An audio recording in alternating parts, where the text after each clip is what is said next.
You can listen to The Professional Left wherever you get your podcasts, on Netroots Radio, or at our website, proleftpod.com, where you can also contribute to this podcast. There's a PayPal button at our website, or you can mail us a letter and or contribution at P.O. Box 9133, Springfield, Illinois, 62791. This is the podcast for August 27th, 2021. It's not safe for work. Recorded live from the Cornfield Resistance, where, now that Joe Biden's approval rating has dipped below 50%, we eagerly await the arrival of fleets of New York Times and Washington Post Zeitgeist action vans full of reporters anxious to interview the patrons of local liberal diners and coffee shops about how we feel about every damn little thing. It's The Professional Left with Driftglass and Blue Gal.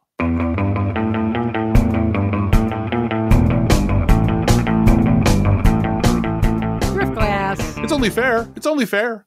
Well, and let's face it, Driftglass, you and I speak for all Democrats throughout time, space, and dimension. Oh, yeah. Yeah. Well, we speak for all Democrats and liberals between New York and L.A. And all of those ones that are on those what if Marvel cartoons in those alternate universes, we speak for them too. All of them. There used to be a cartoon that would explain how Tesseract and time-space continuum folding would be handled. And there was always a sketch drawing of like an ant walking across a piece of cloth.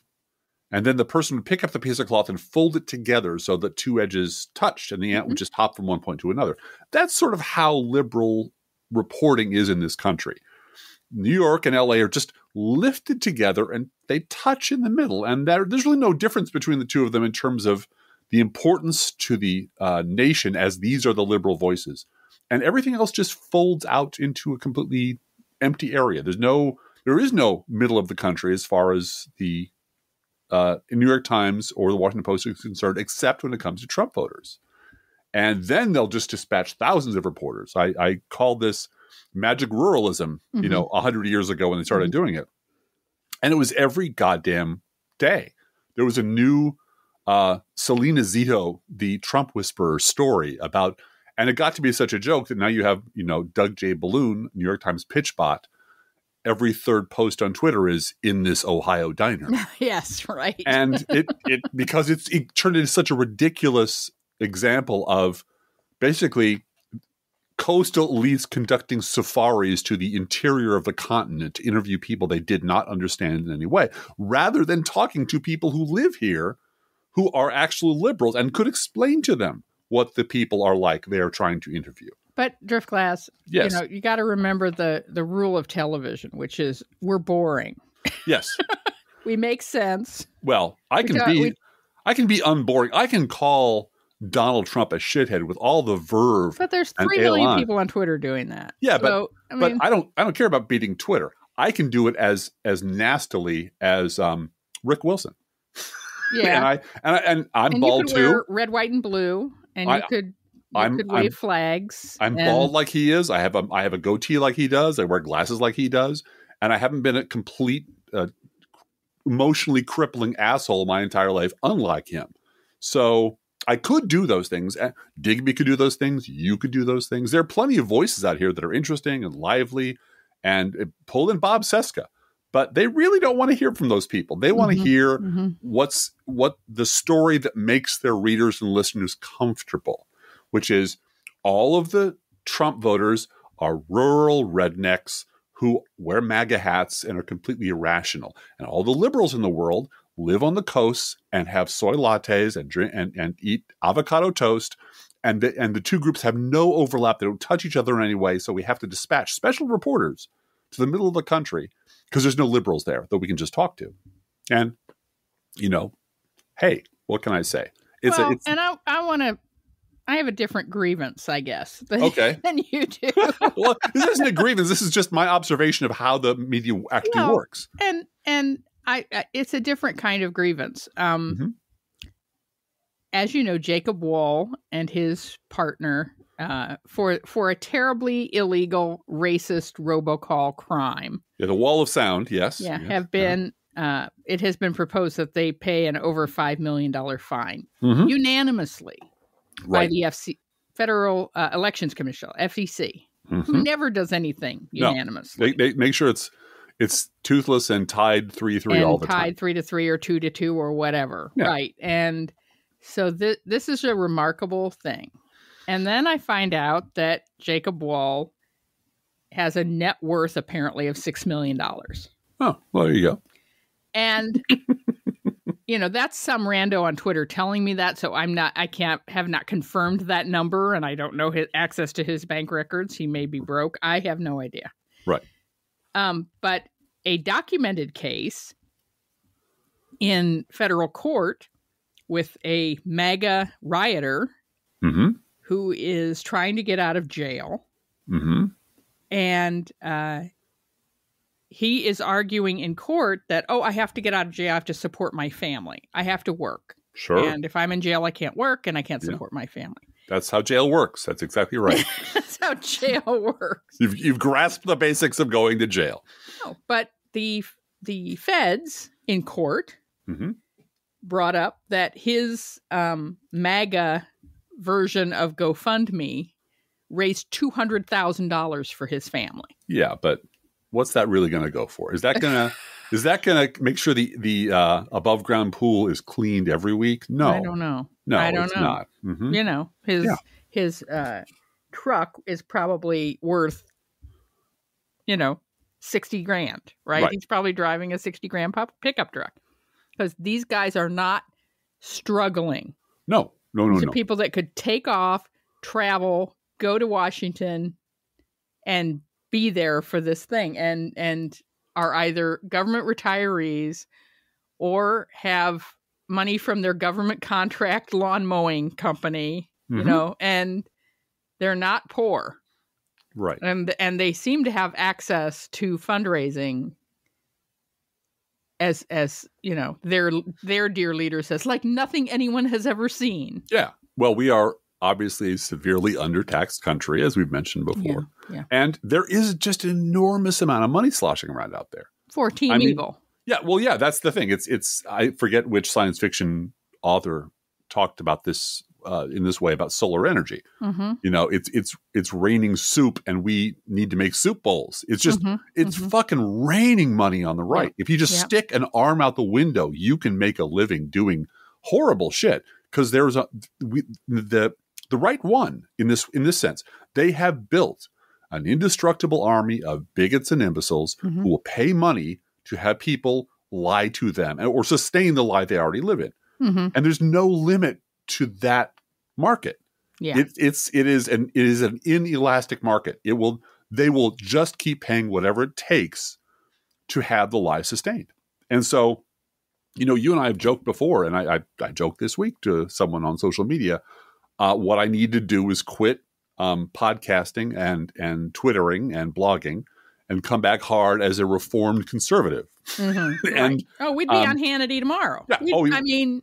There's no question, but that I'm not going to sell my soul that way. No. And I'm not that interested in money, except for the fact, and I this is where I want to reach out to our listeners and ask your advice on this, because I have $4,000 worth of medical bills in the past 3 months. And we're going to make a way to pay it, eventually. Yeah. But, I hesitate to do a GoFundMe for that because I feel like our listeners are already donating and everybody's got something on their plate right now. Oh, yeah. And it's just, and I don't, the Koch brothers are not going to fund this podcast. No, they're not. So, but they're funding a lot of things. They're funding the seditions. They're funding critical race theory bullshit. They are funding, it's the new Tea Party. Yeah. They're gradually funding a rebranding of everything too. And unfortunately, this time it's not just, it's Tea Party 2.0 on steroids. Right. Because the racism is completely out in the open and it's violent. And there's so many threats of violence coming out this week. You and I talked about, why are we so tired? Right. And to me, it's the threat of violence over and over again. You and I finally watched Judas and the Black Messiah movie. Yes, we did. And that back to back with The Good Lord Bird. Right. Back to back with The Good Lord Bird, which that's a lot of violence to take in one week. Well, that's a spectrum of That's pre-Civil War to Fred Hampton being murdered by the FBI and the Chicago cops. Right, in his bed. In his bed. While his pregnant wife was pushed into the other room. While he was drugged to keep him compliant. And after a blueprint of the building had been sketched by an informer so that they could find where he was and murder him in his bed. Right. Yeah. Right. And now you have white women and white men standing up on camera in city hall meetings and school board meetings, spouting seditionist crap. Right. On camera and walking away. Well, and you Fred have Hampton was shot in his bed. And you have those same people screaming at doctors in the parking lot that we know where you live because they know no one's coming for them. The police are on our side, said one of them in the parking lot. Right. And and this is the watch whiteness work. Yeah. This is the level of confidence that they operate under, which is no one's. This is why all of the people who were arrested after the insurrection were just shocked. Yeah, like I'm being treated like a terrorist. No, I mean Donald Trump promised to pardon all of us. I mean, this is I'm here because I'm supposed to be here. There's just this complete lobotomized lack of awareness of who they are and where they live and what they're doing. They have, and they're not ever going to change. That's the maddening part is both that these people are just lost souls who cannot be saved or reclaimed. We're just going to have to wait for them to die off, and hopefully they don't do it violently. And the idea that just to get people with megaphones, with actual big, large platforms that can reach outside into the general public, to get them to acknowledge that this is really true and this is really happening and it's really been going on a long time. And I don't even want them to say the left was right all along. I just want them to acknowledge that it's happening and it has a long tail. It's been going on a long time. The idea that you have to, that it's such a struggle that it would kill a team of oxen just to get the media to move one fucking inch away from their pre-programmed stories about how the left and the right are equally bad. And these are all just a bunch of harmless diners in an Ohio diner who are just fed up with America. And it's all economic anxiety. And the idea that the people who perpetuate not the conservative lie, but the centrist lie, the both sides do it lie, the comfortable, go back to sleep, everything's fine lie. Those people are living in an equal level of comfort. They're okay with the lie they live in. It's not going. The mob is never going to comfort them. Chuck Todd is never going to see a mob on his front lawn of angry liberals, demanding that he be answerable for his crimes against democracy and journalism. So they don't give a shit. None of this reaches them. None of this reaches the people that it needs to reach, which means those of us who are very serious about saving our democracy and very serious about the threat to our democracy are always going to feel like we're shouting in the wilderness. We're always going to feel that way. And if you just, I'm not going to suggest you crack open a Bible, but if you crack open any book about the past, you'll find that this has always been true. This has always been the case. There's always been a bunch of people who don't want to get involved. And there's been a large number of very ugly underbelly humans who are very happy with the way things are and want to continue to hate. There's been a small number of people who are trying to make a difference. And they're always outnumbered and they're always exhausted and they always die too young. And somehow human progress keeps marching forward. And when you're in the middle of such a fight, it seems, Jesus, we got to do this again? Didn't we just, look, we gave you the perfect centrist, compromising, hands-open, humane, intelligent president that the center begged for. And his name was Barack Obama. And you shit all over him. And you ignored this racist primal scream that went on for 8 years on the right. As if, and just it all went away. The fact that George Bush is the reason we are in fucking Afghanistan today is just not even on the table. The fact that all the people who were horribly fucking wrong about that all have big megaphones and are all sort of linking arms once again and saying, no, this is nothing to do with us. This is Mona Charen. Fucking Mona Charen is over at the Bulwark yesterday writing about how nation building was never the point. Like, fuck you. That's seriously. How the fuck do you get away with that? Well, it's because you are insulated from any sort of feedback. You're insulated by money and by your network from any sort of reverberation, any echo from the nonsense that you spew. And before I get off one soapbox and get onto another, I just want to mention that the working title this week for this podcast was A Country Filled with Prostitutes and Sex-Starved Losers, which we stole from a right-wing crackpot podcaster named Matt Walsh. Oh, Lord. Now, I wouldn't mention him other than he had a little run-in with the South Dakota governor as well. He did. Well, and now that's the funny part, because he is clearly out of his fucking mind. Mm-hmm. He is just a fucking lunatic. He's a hate-spewing. He knows the script. And he just yells louder than a lot of other people. And he's nuts. But on the other hand, he makes a very nice living. He is a verified Twitter blue check person with 635,000 Twitter followers. And he makes it, as I said, a very comfortable living of spewing his horse shit. And when and what you get when you get a megaphone that big is when he picks a fight with South Dakota governor and, let's face it, one woman COVID death squad, Kristi Noem, over which of them is more macho. She feels the need to respond to him. She feels the need to answer to him through her preferred middleman, and that's Ben Shapiro, which is a whole different kettle of crazy. But I can't think of anyone in our universe of liberal people who are sane who could scream at a governor anywhere or a mayor anywhere and get a response from anyone. Yeah. It just doesn't happen. But they're so tightly linked on the right that someone who's further down the crazy path than Kristi Noem can scream at her about not being crazy enough. And the intermediary, and being fucking sexist to her too. Well, yeah, absolutely. But it's I'm muy macho, and none of them have, and they're all fearless with that special kind of fearlessness that goes with knowing there's no consequences to any of this, other than more money coming in the door, more followers coming in the door, and that's what's so maddening about it. It is your marketing. You used to have to label poison as something else, Dr. Smith's cure-all. Now it just says furniture polish that will rot your stomach. This is horse fucking dewormer. They're marketing it as horse dewormer, and the people out there on the right are buying it and swallowing it. And can I give you more money for more shit to poison myself? And that's how lost, and that's their economy. That is an entirely enclosed socialist system where they just are all acting as one giant organism. And that organism is a threat to this country.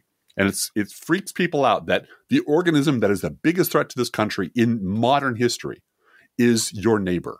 And the asshole your neighbor elected to Congress. Unbelievable. Anyway, I did want to talk about an article in New York Magazine by Eric Levitz, which is entitled "A Media Manufactured Biden's Political Fiasco in Afghanistan. Straight News Has Chosen Sanctimony over Circumspection." Now, why would they choose circumspection? There's no money in that. There's no ratings in that. It is. I know I get bored saying it. I'm sure people get bored hearing it, but it is the constant war to remember the past. It is the constant losing battle against people who have a much bigger megaphone than anyone on the left will ever have, who don't want to remember the past. So tell me about this article. Well, it's a long list of the media bias in favor of staying in Afghanistan forever, and the history of that over and over again. We'll put a link down there, but it's sort of, we knew this was going to happen, and now it's happening. And we can't stop it from happening, but the least we can do is acknowledge the fact that, yes, the mainstream press, led by people like Andrea Mitchell and Joe Scarborough, have decided that it's all a fucking awful disaster. We should never have pulled out of Afghanistan. It's the entire previous 20 years of history is irrelevant to the conversation. And the only thing we should talk about is how big a blow is this to Joe Biden. Because my working title of this podcast is Andrea Mitchell's War Stocks. Yeah. And the Beltway media and members of Congress and lobbyists, everyone is allowed to own individual stocks in individual companies. And at least Congress eventually has to disclose what they own and what they buy. But it's always too late to do anything about 18 months before the next election that they decide to, oh, I forgot about owning this ivermectin stock. What happened? I own a bunch of horse dewormer stock. I didn't realize. How'd that happen? Now, I'm just a big believer in horse digestive health. That's all. And I've always been that way. I'll always be that way. One thing you can do prospectively is what people should have done retroactively or 5 years ago is do not trust your brand new allies on the right. Oh, honestly. Because they're fine with a whole bunch of shit.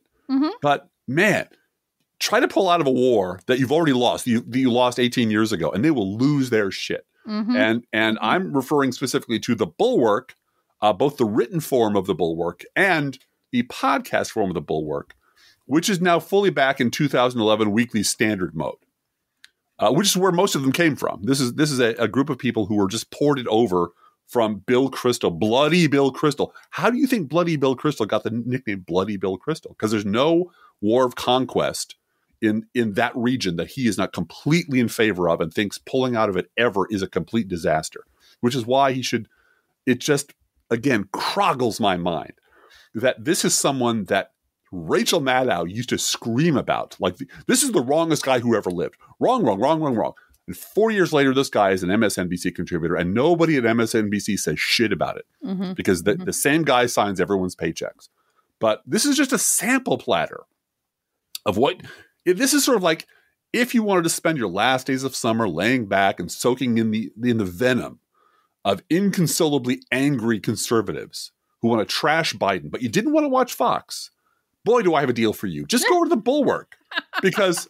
And here the podcast is the Matt K. Lewis on Biden's disaster. Sarah Longwell, what Biden needs to do next. Bill Kristol on how bad will it be.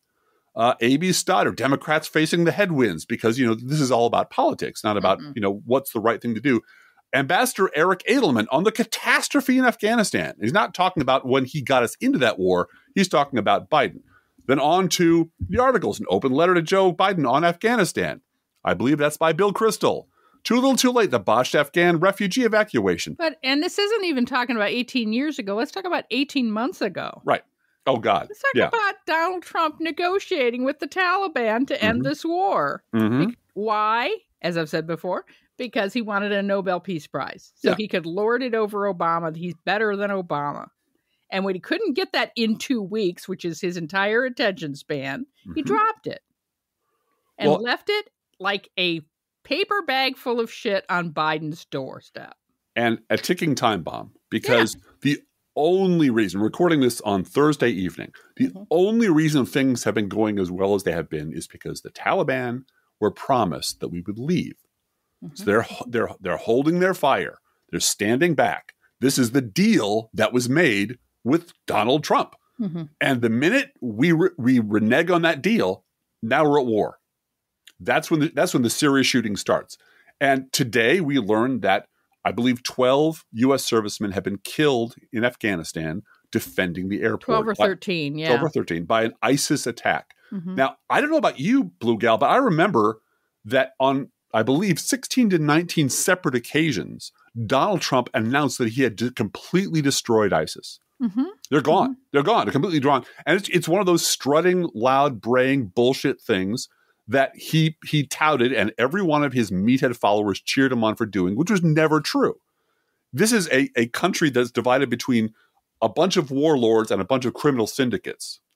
And everybody's corrupt and taking money from the United States taxpayer. And the largest power base in that country cut a deal that we won't start shooting at you if you get the hell out of here by August 31st. That's the deal.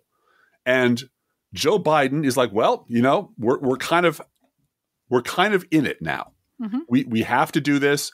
I wanted us out anyway, and let's let the U.S. military does what the U.S. military does very, very well. Move people. Do large scale, rapid deployment logistics to get people into places and get them out of places. They're very good at that. Once they overcame the 2 days of chaos, which were chaotic and difficult, and got the U.S. military logistics in place, it has been smooth as butter. barring, as you say, a suicide bomber at a gate, which an ISIS suicide bomber. Yeah. Who were defeated, of course, according to Donald Trump, 16 different times. Defeated. Yes. So now, speaking of people who should never, ever, ever be allowed to speak again in public again. Do you want me to talk about this? Yes, I would. Because this is not one case. This is indicative of the entire Beltway media that you knew the minute anything like this happened, everything would revert to exactly where it was 10 years ago. You've only got one Rolodex, and you've only had one Rolodex since 1970. And all the people who, with the exception, I will say, of Joe Walsh. Yeah. Other than him, everybody that was a Iraq and Afghanistan war pimp during the Bush administration and during the Obama administration reverted exactly to where they were. Because that's where their life savings is stowed. That's exactly right. Anyway. They've got to follow the money. So if you're going to... And so it's your fucking cocktail parties, Andrea Mitchell. Mm-hmm. And who are you going to call but Henry Kissinger? That's right. The mortal remains of Henry Kissinger have to be consulted by The Economist magazine. They won the spin, I guess. Yeah, let's do Henry. Because he's still alive, right? Yeah, he's still alive. The Economist thought it'd be an excellent idea to interview the mortal remains of Henry Kissinger on the subject of Afghanistan. And we wanted to read a quote from Anthony Bourdain, who talked about Henry Kissinger in his 2001 book, A Cook's Tour. Once you've been to Cambodia, you'll never stop wanting to beat Henry Kissinger to death with your bare hands. You will never again be able to open a newspaper and read about that treacherous, prevaricating, murderous scumbag sitting down for a nice chat with Charlie Rose or attending some black tie affair for a new glossy magazine without choking. Witness what Henry did in Cambodia, the fruits of his genius for statesmanship, and you will never understand why he's not sitting in the dock at The Hague next to Milosevic. Yep, and that is the considered opinion of everyone on the subject of Henry Kissinger. If you want to get Charlie Pierce talking for an hour, getting progressively so angry that you're afraid he's going to blow a blood vessel, and Charlie's a national treasure. We don't want that to happen to Charlie. That's right. Get him talking on the subject of Henry Kissinger. Yeah, and criminal Henry Kissinger. Yeah. Well, and because he has a deep and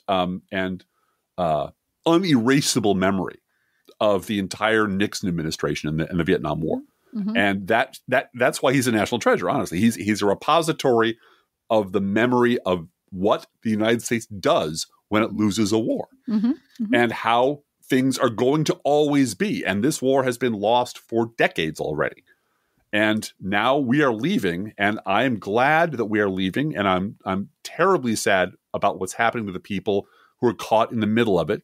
But there's nothing that we could have done short of staying forever. And staying forever, as much as it might make, that's Viagra for Bill Kristol. Well, and that chattering class, Bill Kristol, etc., never sent a son or son-in-law over to Afghanistan to die. Joe Biden did. Well, and to be fair, David Brooks' son joined up with the Israeli Defense Force. To work for Bibi Netanyahu, which he never talks about. No, never even. If you can read 1,000 Brooks columns, you'd never know he was married. He dumped his wife. He has a son who went over to fight for Bibi Netanyahu. All right, I believe he has a daughter. Yes, we're going to go back to Afghanistan now. Yes. As well we should. Our listenership really appreciates me doing that. Yes. Some of them do. Someone's like, no, let him talk for an hour about David. See, here's the problem. David Brooks is on vacation now, so I don't have time. We are investigating how to get Driftglass to record. I am investigating how to get Driftglass to record his blog posts and put them up. The technology is just not available. It is totally available, Driftglass. No, okay. All right. But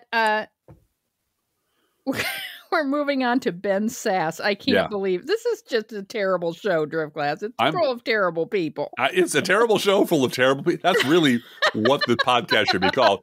Shitty people doing shitty things. Yeah.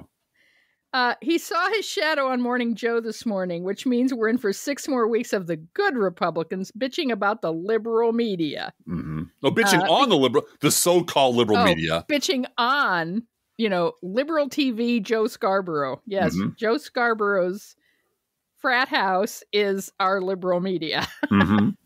Because why isn't Biden going to keep us in Afghanistan forever? Why is it, Blue Gal? Why? So Ben Sasse has Ben Sasse served in the military? I have no idea. I don't know. I have no idea. I just know that I am sick to death of people like Ben Sasse. He wants to lecture us about how we should have kept troops in Afghanistan just like we do in Japan and Germany, which blithely ignores the inconvenient fact that the Taliban have refrained from staging any attacks on U.S. forces because they were guaranteed our exit by whom? Donald Trump. Yeah, Donald Trump. Yeah. The head of the Republican Party. To stay, it's a war. We are in Germany and Japan at the invitation of the governments of those countries. Yes, we are. And with the negotiated arrangement of the leadership of those countries. Which is why there are not terrified and cramming the airport at Ramstein to get out of Germany right now, because we have a collegial and allied and old relationship with the government of Germany to do this post-World War II agreement to do this. And I know people who've gone to Germany for their basic training, for their overseas part of their basic training. And for many of those soldiers, it's their first time out of the United States ever. Well, and I learned, because you should learn something new every day, that the largest community of Americans outside of the United States is at the Ramstein Air Force Base. Is it really? Germany. Yeah. Which makes perfect sense. I mean, that's the only comparative I can think of is that Chicago at one point was the largest Polish population outside of Poland. Right. Outside of Warsaw. For many soldiers, that is their first time flying over the Atlantic Ocean and going to any other country in the world. And it's that alone is a transformative experience for them to see another part of the world where people don't speak English, where people don't have American habits. And it's training in so many ways. It's very important. We have a request from a listener, Driftglass. We do. And just shifting the subject from terrible people and the awful things they're doing. We have a nice letter from a nice letter from a listener, Pagan in Repose, who I believe has requested that we read this as if it were an email, although it was actually a comment. And you can email us because we have email. Anytime. I can't guarantee I'll respond very quickly because I'm a terrible person. But and the letter goes as follows. Blue Gal and Driftglass, this is for our current reality and the entire podcast at 57 minutes and 32 seconds. One of your best podcasts. This was last week. So, hey, it was. We should have stopped then. No. As you pointed out, the news media has been atrocious since the withdrawal began. It's unwatchable. The only moment was Lawrence O'Donnell last night. He spoke to the fact that no army in history has ever had a more successful withdrawal from a country they had invaded. He also chided the news media at large for the terrible screeching overreaction to the unfolding withdrawal from Afghanistan. Thank you for reminding people again that 9/11 was in fact a crime that required police action, not a military invasion, from a country that at the time had basically stuck their tongues out at us, but had no involvement in the 9/11 crime perpetrated by stateless actors. Again, congratulations on your excellent podcast. All my love to both you and your family. P.S. Can you do this as an email? I'll raise a shot of 12-year-old the Balvenie Doublewood to you both. Well, that's Balvenie Doublewood. You let me know you've done that, and I'll pop out a Lagavulin or something. Oh, what? Do we have any Lagavulin in the house? I don't think we do. I don't think so. I don't think we do. That's rich for our blood. Yeah, that's a little pricey. I'm waiting for that Soros check to arrive before we can upgrade it. Or some kind listener saying, there have been people that have sent you single malts, right? I have these dozens and dozens of spare bottles of extremely expensive scotch. Let's just send one to Driftglass on a hoot, which has happened before, and for which I'm extremely grateful. Actually, one listener suggested that you would like Knobs Creek, which is a cheap scotch that tastes good. Yeah, there's a lot of good scotches in the world. I'm not going to discriminate against good or bad. I'm not going to say an evil. You know what the best scotch is? It's free scotch. Scotch. Yeah. There you go. Mm-hmm. There you go. I just want to thank Eric Bollert for reminding everyone that network news has spent less than an hour on Afghanistan in 5 years of coverage. Yep. Network news. And so the idea that this is some sort of huge surprise that no one could have predicted that we would get out of Afghanistan and actually hold up to our agreement to get out. And I don't want to hear from any Republican about what we can afford. No. Ever. Now, I had a little interaction on social media today. Not a hostile one, but an interaction about a lot of people saying we need to do this and we need to do that and we need to hold people accountable and we need to. The word should is all over Twitter. Yeah. Should and need and must. Yeah. This is, they're going to try to make this into a giant Benghazi and we can't let them do that. And I just opined that it'd be really neat if we actually had a liberal media where we could actualize some of these things that we say must be done because we don't have such a thing. There is no actual tool we can use to pry the public debate out of the hands of people who do not have our interests at heart, and in some cases are actually enemies of this country. It'd be great if we did, and we are all doing our little part. But there is no megaphone bigger than Fox News or, frankly, MSNBC most of the time.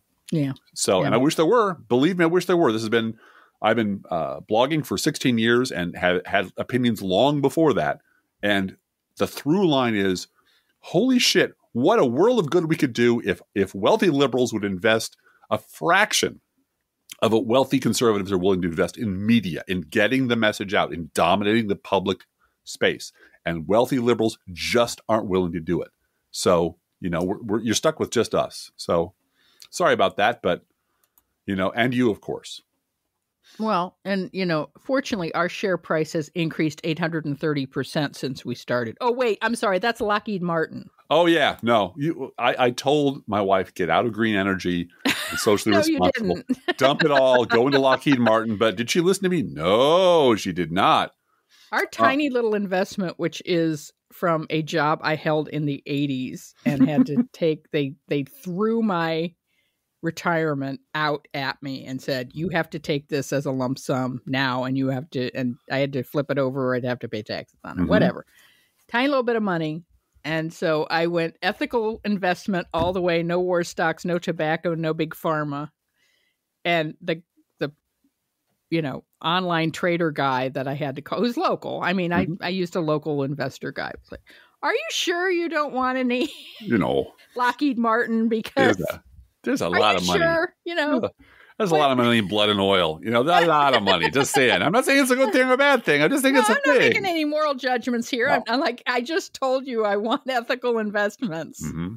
I want green energy and hopefully, Green New Deal, we might become billionaires in the next 10 years. I don't know. Well, and I think he was saying, I can't see if you're giving me air quotes around ethical or not over the phone.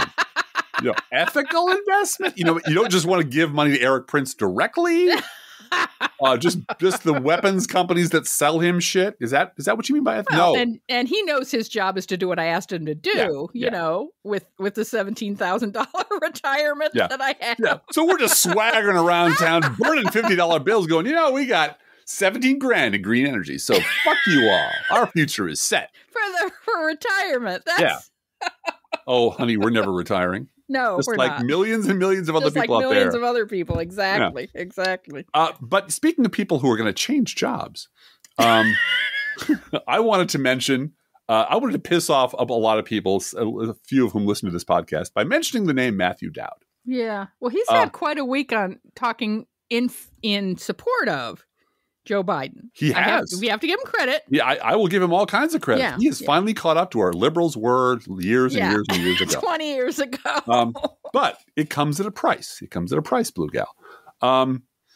Because Matthew Dowd, I think I mentioned this last week. I'm very tired right now. I might be double dipping. But Matthew Dowd, who, as you know, if you've listened to this podcast for a number of years, specifically insulted me.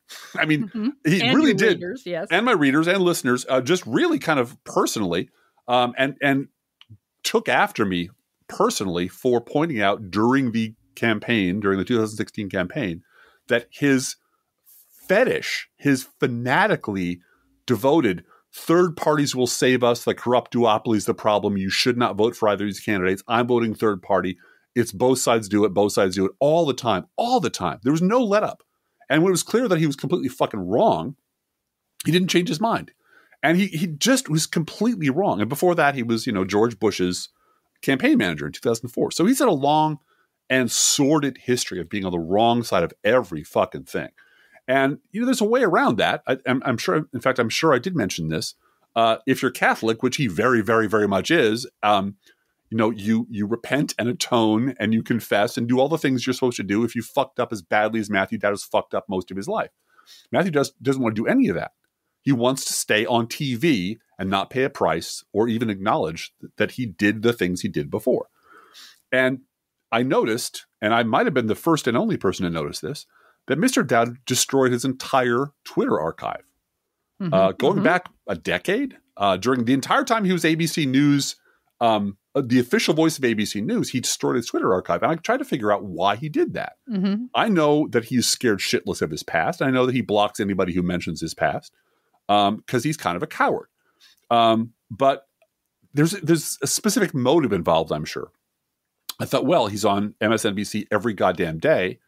Obviously, he's trying out for a job there. And people like me bringing up his inconvenient past to people like Nicole Wallace might threaten that.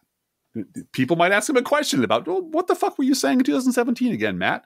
Because you don't sound like you at all. You sound like the people who were criticizing you in 2017, who you told to fuck off and then you blocked on Twitter. Right. But it turns out Matthew Dowd is thinking about running for lieutenant governor of Texas. Oh, of course he is. And there's a long, extremely flattering interview with him in Texas Monthly Magazine, where he's like, I'm not going to run against Greg Abbott, but you know what? I could be convinced to run for lieutenant governor because that guy's even worse. And on Twitter, he announced, let me know what you think. And like, well, let me know what you think, unless you're drift glass. in which case, I blocked you in every conceivable way possible. And anyone who's associated with you or has mentioned you, I blocked everyone. I basically blocked everyone who might do anything other than fawningly support me, which, hey, guess what? Stuart Stevens weighed right in. He says on Twitter, I've known Matthew Dowd a long time, seen him operate in very high stress situations with grace and great effectiveness. He loves Texas, has courage and cares. I hope he runs. And I only mention that to ask sort of, I'm not exactly sure what the high stress situations are that Stuart Stevens is referring to. Is it when he was running George Bush's incredibly despicable 2004 campaign, or when he was sleeping with Arnold Schwarzenegger's wife while he was running Arnold Schwarzenegger's campaign? Or was it the years and years when he was the toxic, both-siderist asshole who was the voice for ABC News? Which of those scenarios demonstrated his great courage and his great grace? But then again, I pointed out that Mr. Stevens also thinks that Michael Gerson should be elevated to sainthood. Yeah. Which is a long way of saying these people never desert their friends. They never, ever, ever. They do not want to see their friends punished. But now Stuart Stevens wrote a whole book called "It Was All a Lie," and good for him for doing that. But at Michael Gerson has never written such a book, and just walks around with a perpetually stunned look on his face that the Republican Party's full of Republicans. This was George Bush's speechwriter. This was a senior analyst in the GOP. This is a guy who spent 8 years trashing the shit out of Barack Obama. And he and Matthew Dowd have one thing in common. They're desperate to pretend that none of that ever happened. And they just want everyone to forget about it so I can move forward and have this new career. And Matthew Dowd has reinvented himself 5 different times in his adult life. He's done it by shedding his past. And if you're allowed to do that, well, let's just all do that. Let's not hold anybody accountable for anything, which means the news media can just go out of business because no one is accountable. No one's responsible for anything. No one should be held. The January 6th happened months ago. Therefore, it's in the past. Because if it didn't happen in the past and we don't get to ignore the past, then we have to acknowledge how normalized Donald Trump became under that same media. Yep. And their culpability and their complicity for ratings and money and selling dick pills and pretending that it was a privilege to serve in the White House press corps. there's culpability for that, moral culpability for that. And I just want to add, there's a couple things happening this afternoon while we're recording that just glanced quickly through Twitter to see what's going on. There's a county in Tennessee where they have shut down the schools because every single teacher in the county has COVID. Mm-hmm. Joe Biden is giving a press conference as we're recording this, and Dan Frumkin of presswatchers.org said, unless I misheard, the first question to Biden was, will you send more troops to Afghanistan or will you send more troops to Afghanistan? Yeah. Yeah. That's the only question. Yeah. And I just want to go back to follow the money, because not only are we talking about, as I tweeted today, how much Lockheed Martin and Northrop Grumman stock do Alan Greenspan and Andrea Mitchell own, and all of their friends. But our friends at Citizens for Ethics and Responsibility in Washington, known as CREW, report that Boeing and Lockheed Martin are among the top funders of the Sedition Caucus. Oh, really? It's all connected, folks. And I'm not trying to be a conspiracy theorist here. This is legitimately documented who's getting the campaign donations and where are they coming from. Well, to be fair, my wife has a whiteboard with some yarn on it, but it's just yarn samples. And the conspiracy board is just war stocks, one long red thread, Sedition Caucus. Sedition Caucus. There's not a spider web of, it's There's just no real. spider web. It's just a direct one-line yarn. That's it. But we don't know who paid off Brett Kavanaugh's debts. Someone did. I don't know why members of Congress are allowed to own individual stocks. I don't know why on-air newsreaders are allowed to own individual stocks and not have some sort of transparency. Why are news corporations allowed to own stocks in other companies and have no transparency about that? Why did Liz Cheney and Adam Kinzinger vote against voting rights this week, Driftglass? Well, I can only assume it's because they're Republicans, Blue Gal, and that's the thing. Again,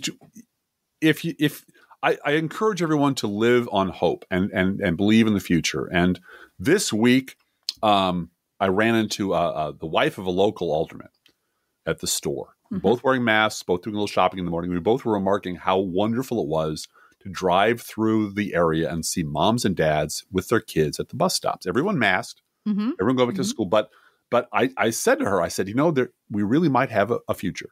There really might be. And it was a beautiful day and kids were out. And I remember when our kids were that small and I was the person waiting on the corner for the bus. And it was just a wonderful feeling that there is future. So you got to live on hope. You got to live with hope for the future. Yeah. Yeah.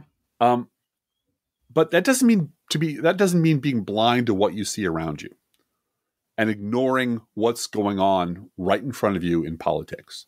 And it can be really hard to hang on to that.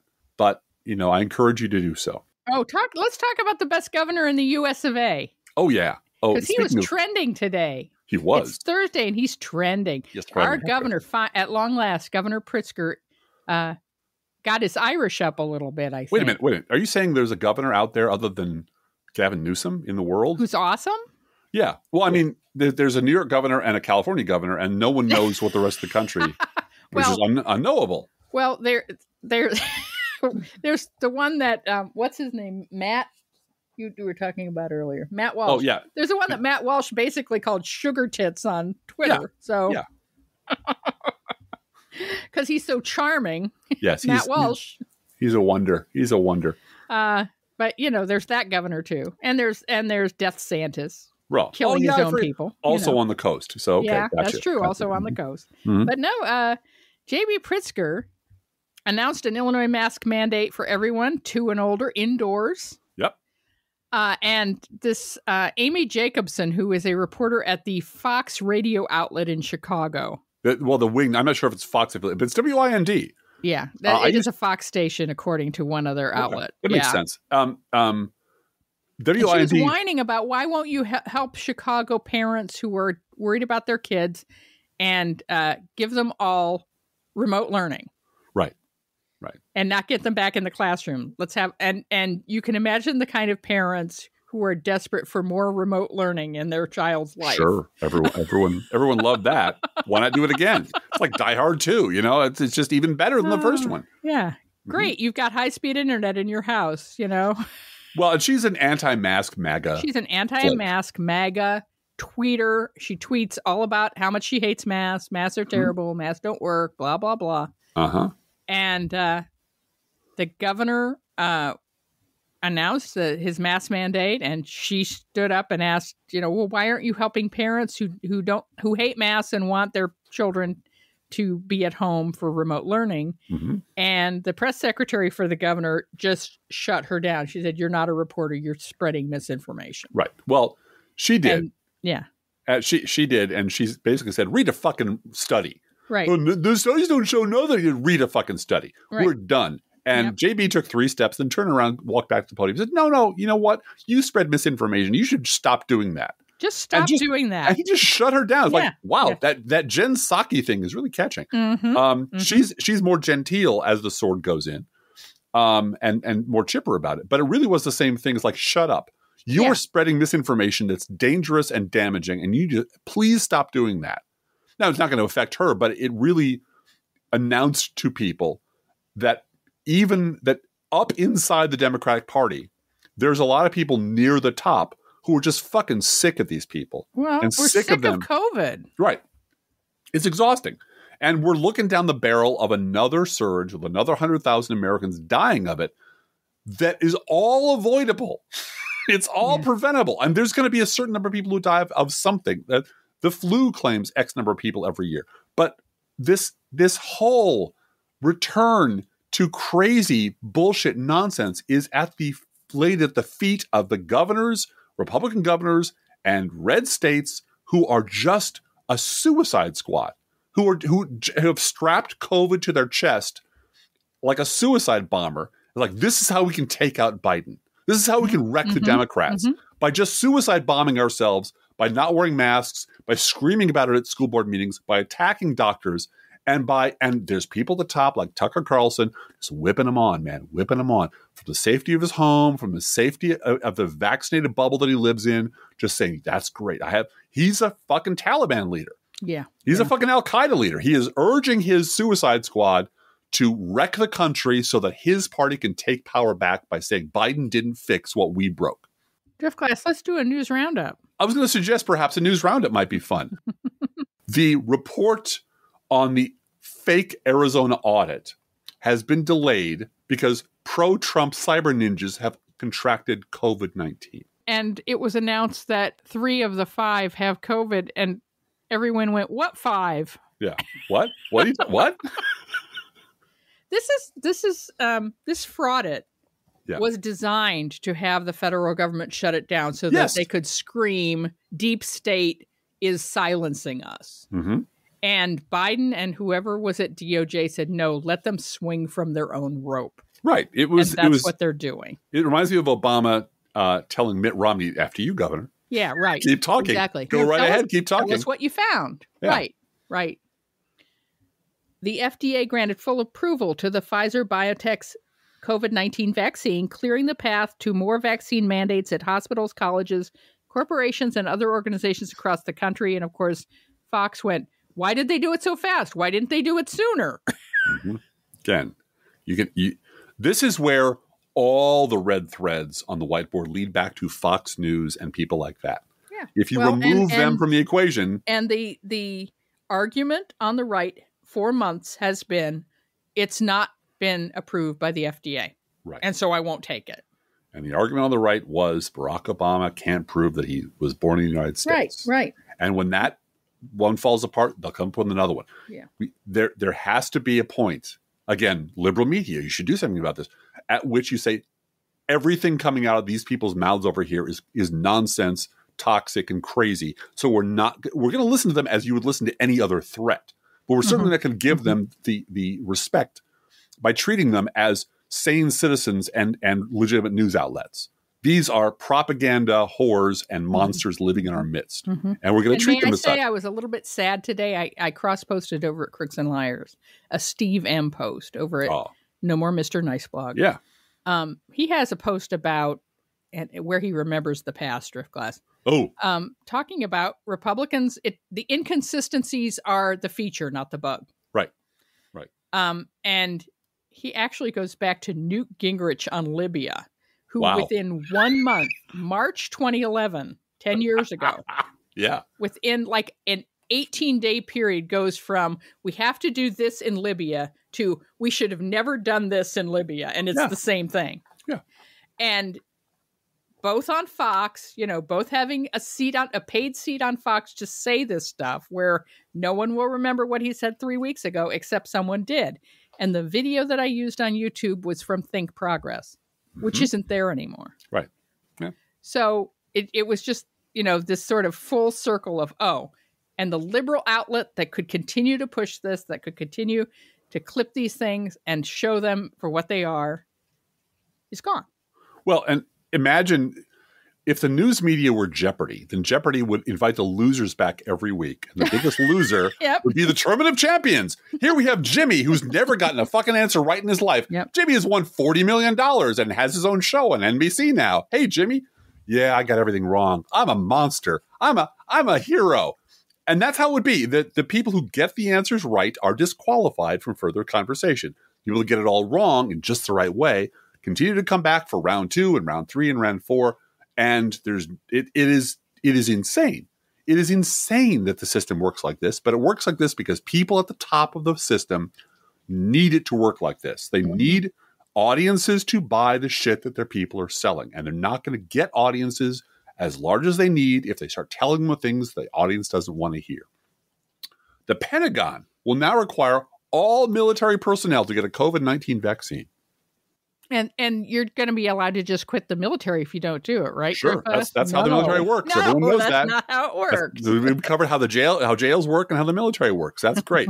It's important. I feel like it's a teachable moment. Mm-hmm. This is how the military works. You sign up, and if you don't like anything about it, the food, the view, coffee, if you whatever, need more you cream get to in leave. your coffee, just ask your commanding officer. He'll be glad to get it for you. Yeah. Mm-hmm. New York City will require all public school teachers and staff to get vaccinated.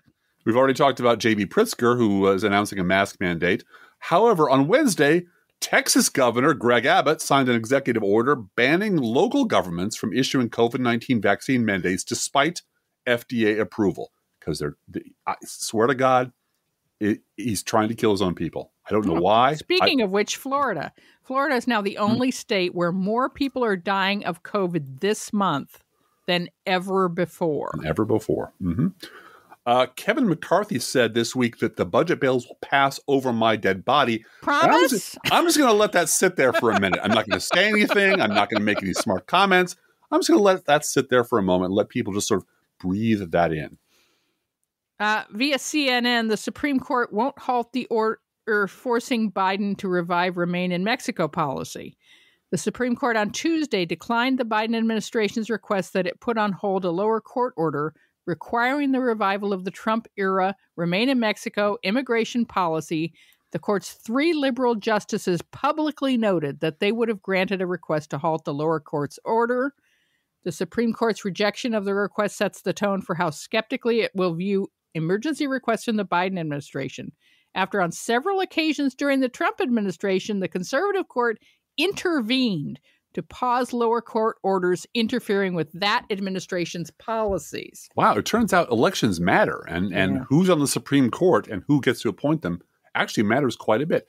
Newsmax host Steve Cortez wants to know, is the mass migration of Afghan men to America really a good idea? Is it good for your wife or your daughter? Because you wouldn't want them to marry one now, would you? He's just a dummy. Yeah, well, they're all dummies, except for the ones that are cunning. And those are the ones I worry about. OnlyFans suspended its plan to ban explicit content. In other news, McDonald's suspended its plan to stop selling burgers and fries. Yeah, there's really no other reason for OnlyFans to exist. It's just, we're just going to get out of the porn business, say the porn people. Okay, that's great. Well, and I understand where they were coming from is that, MasterCard and Visa do not want to be participating in underage and coerced sex trafficking Right. on the internet. I completely understand that. I also understand. They need to find another way to protect sex workers and at the same time protect children and people unwilling to be in that business, who are being coerced into doing so. And as we know from the history of all technological breakthroughs, the first thing that comes out of the pipeline is porn. The second is the Bible. Right. So that's just the way things work. A U.S. District Court judge in Michigan has referred Sidney Powell, Lynn Wood, and a number of other Trump allied attorneys for possible suspension or disbarment. In her sanction order, Judge Linda Parker said Sidney Powell and her Kraken crew, quote, scorned their oath, flouted the rules, and attempted to undermine the integrity of the judiciary along the way. And I wonder why they can't do the same thing to Judicial Watch. That's the template for all of these lawsuits was, we're going to file a lawsuit and go on Facebook and said, we filed a lawsuit, please give us money. Right. And that is how Judicial Watch does things. And they've been thrown out of court plenty of times. I don't understand why a federal judge can't just shut that down. Well, and that's the whole right-wing media. I mean, right. That's not how they work. Donald Trump never gave a shit whether or not Hunter Biden did anything wrong or Joe Biden did anything wrong. No, it was a story that he did something wrong. That's all that mattered. I need you to say you're having an investigation so I can win the election. Right. That's it. That's it. Not one single House Republican voted for the John Lewis Voting Rights Act. Not even the good Republicans, Blue Gal. Not even the good ones. Not even the good ones. You mean Adam Kinzinger? Nope, not Adam Kinzinger, who voted against the ACA 5 times. Yeah. Well, what about Liz Cheney? No, Liz Cheney. No, Liz Cheney too. Sorry. There are no good Republicans. I cannot stress this enough. First sentence to be handed down in the kidnapping plot against Michigan Governor Gretchen Whitmer, Ty Garbin gets 6 years in prison. This plot was hatched because a pack of MAGA idiots were upset over state-ordered coronavirus restrictions. In his plea agreement, Garbin said the 6 men trained at his property near Luther, Michigan, constructing a shoot house to resemble Whitmer's vacation home and assaulting it with firearms. They didn't want to social distance or wear a mask, and so now he's going to spend 6 years in actual lockdown. And he said in his plea agreement he was very sorry that he got caught.